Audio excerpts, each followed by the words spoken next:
Hi guys, it's Miss Crosby and it's Tuesday, April 28th. As usual on Tuesday, we are going to be doing the questions for the chapter that we read on Monday. On Monday, we read chapter 5, so today we will be doing the questions for chapter 5. So I'm going to open up my assignment, just like I always do in Google Classroom. I'm going to be Emilio, like I always am in Google Classroom. And we're going to open it up. Now on Monday, the very first file was the Monday file, which is nice, but that doesn't always happen. So I have to seek through the files until I find the correct one. This says pre-reading chapter 6. That's not right. This one says chapter 6 directions. That's not right. And here we go. Chapter 5 directions. That's what I'm looking for. As usual, the first thing that we're going to have to do is vocabulary. So I'm going to go over and I'm going to find my vocabulary slide. And my first word here is paranoid. What do I do if I don't know the meaning of the word paranoid? Well, I'm going to go to Google.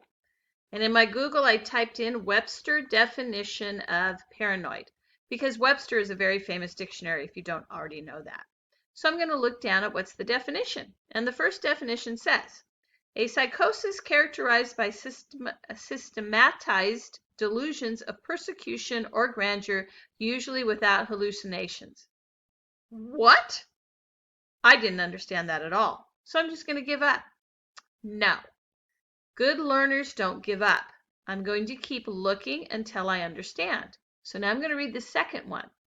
A tendency on the part of an individual or group. Thank heavens, I know these words. Okay. A tendency on the part of an individual or group towards excessive or irrational suspiciousness and distrustfulness of others. Now I get it. It's somebody who's irrationally suspicious. So I'm going to go back in and I'm going to write in someone who is irrationally suspicious. So I already kind of have a synonym right in there for me, suspicious. Often your synonym will be in your definition, so I'm going to write it in there. Suspicious. I have to remember how to spell it.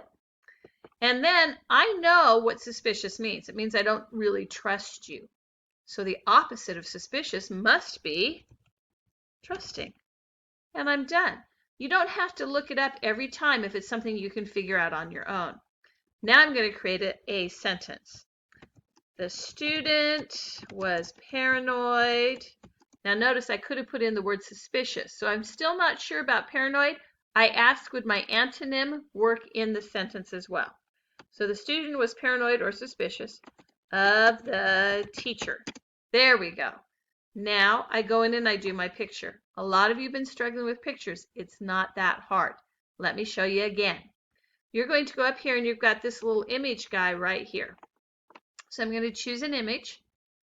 I'm going to go to search and I'm going to type in here mean teacher, somebody I would be paranoid about.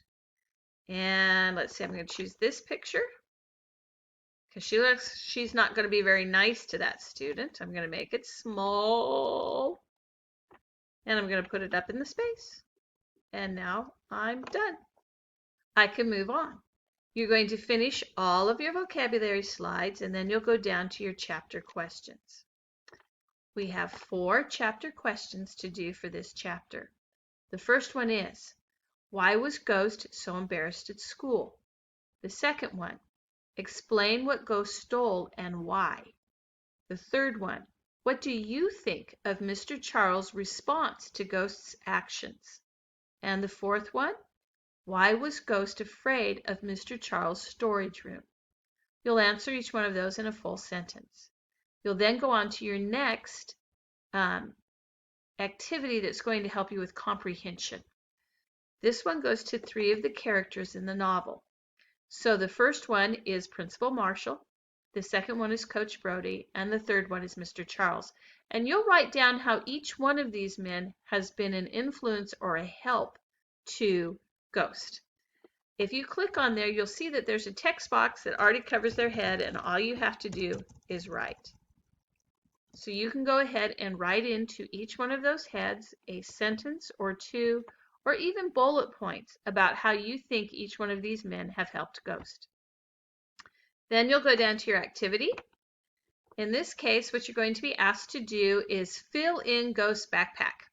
We know that Ghost put the shoes that he stole in his backpack, but I want you to think what else might have been in there.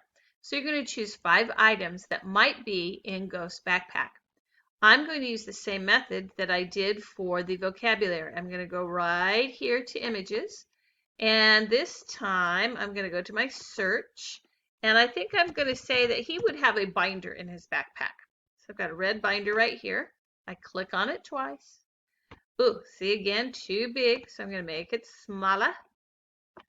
And then I put it up in his backpack. And then I go to image again. I go to search again, and this time I'm going to put in pencil. I think he'll have a pencil in his backpack. Got a pencil right here. Again, it's too big, so I'm going to make it smaller. And I'm going to put the pencil up in his backpack. By the time you're done, you will have 5 items in the backpack. The last thing you're going to do, as always, is your reflection question. The reflection question for today is, Ghost does not consider himself a criminal. Do you agree with him or not? Give a clear explanation of your choice. Now, some of you are only answering in 1 sentence. I need 3 to 5 sentences or I can't give you full points. So be sure that you answer in 3 to 5 sentences and really explain your thought process. Finally, you're going to go down to doing your reading and make sure that you do your reading at home. Have a great day. Bye-bye.